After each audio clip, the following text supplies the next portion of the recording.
एक शेर जंगल में शिकार पर निकला था। एक लोमड़ी अचानक उसके सामने आ गई। लोमड़ी को लगा कि अब उसे कोई नहीं बचा सकता, लेकिन उसने हार नहीं मानी और अपनी जान बचाने के लिए एक तरकीब सोची।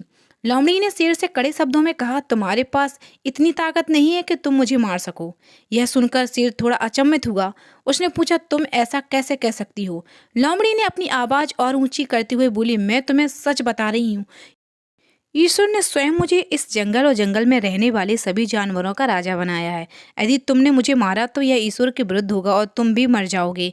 कुछ देर चुप रहने के बाद लोमड़ी ने कहा, अगर विश्वास नहीं हो रहा है तो तुम मेरे साथ जंगल घूमने चलो। तुम मेरे पीछे चलना और देखना कि जंगल के जानवर मुझसे कितना डरते हैं। शेर इसके लिए तैयार हो गया। लोमड़ी निडर होकर शेर के आगे आगे चलने लगी। लोमड़ी के पीछे शेर को चलता देख कल जंगल के दूसरे जानवर डर कर भाग गए। कुछ देर जंगल में घूमने के बाद लोमड़ी ने शेर से सवाल किया, क्या तुम्हें मेरी बात पर विश्वास हुआ? कुछ देर चुप रहने के बाद शेर ने कहा, तुम ठीक कहती हो, जंगल की राजा तुम ही हो।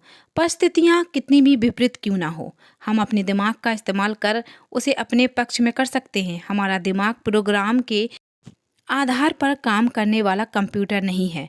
दिमाग को आउट ऑफ बॉक्स सोचने की क्षमता है। हर समस्या का समाधान तलाशने की ताकत है। यह तभी संभव होगा जब विपरीत परिस्थितियों में भी अपना धैर्य बरकरार रखें।